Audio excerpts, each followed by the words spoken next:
ओम शांति। आजिर प्रातः मुरली 25/5/25 अव्यक्त मुरली पुनरावृत्ति 4-9-5। आजिर सारांश शिक्षा देवा सहित क्षमा एवं दया को आपणाई निय, आशीर्वाद दिय एवं आशीर्वाद निय, तेबे तुमर घर आश्रम होइजिव।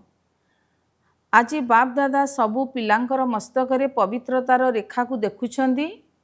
काहेकि ना ब्राह्मण जीवनर मूलधुआ ही पवित्रता अटे। तेबे पवित्रतार रेखा गुड़िक कौन ताहा जानिछ तो? पवित्रता समस्त को प्रिय अटे। पवित्रता सुख शांति प्रेम आनंदर जननी अटे। पवित्रता मानव जीवनर सच्चा श्रृंगार अटे। जदि पवित्रता नहीं तेबे मानव जीवनर कौनसी मूल्य नहीं। जेपरी तुमे माने देखुछ देवता माने पवित्र अटंती, सेथिपाई ही सेमाने माननीय एवं पूजनीय अटंती। पवित्रता नथिबा कारणरू मानव जीवन कौन होई जाइछि ताहा तो तुमे माने आजिकाली देखुछ। बाप दादा तुम समस्त को ब्राह्मण जन्मर वरदान यह ही देइछंदी, पवित्र भव योगी भव। जो आत्मा भितर पवित्रता रही तार चालीचलन चेहरा चमकु थाए, तेणु पवित्रता ही जीवन को श्रेष्ठ करि थाए।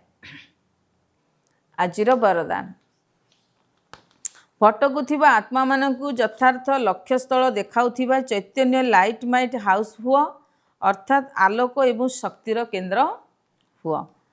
कौनसी भी भटकु थिबा आत्मा को यथार्थ लक्ष्यस्थल देखैबा पई चैतन्य लाइट माइट हाउस हुआ।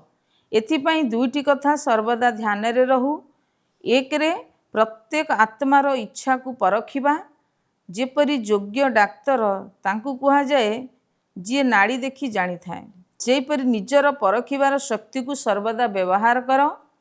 द्वितीय रे सर्वदा निज पाखरे सर्वसंपत्तिर अनुभव को कायम रखि था। सर्वदा यही लक्ष्य रख जे मते केवल शुणाइबार नहीं किंतु सर्व संबंधर सर्वगुणर अनुभव कराइबार अछि। स्लोगान अन्य मानंकु करेक्शन करिबा अर्थात भूल बाछिबा परिवर्ते एकमात्र बाबांक सहित निजर कनेक्शन को ठीक रख।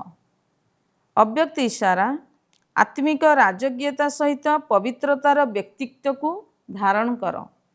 जदि निजर प्रकृत स्वरूप एवं वरदानी स्वरूप सर्वदा स्मृति रे रहिब, तेबे अपवित्रता एवं विस्मृतिर चिन्ह वर्ण समाप्त होइजिव।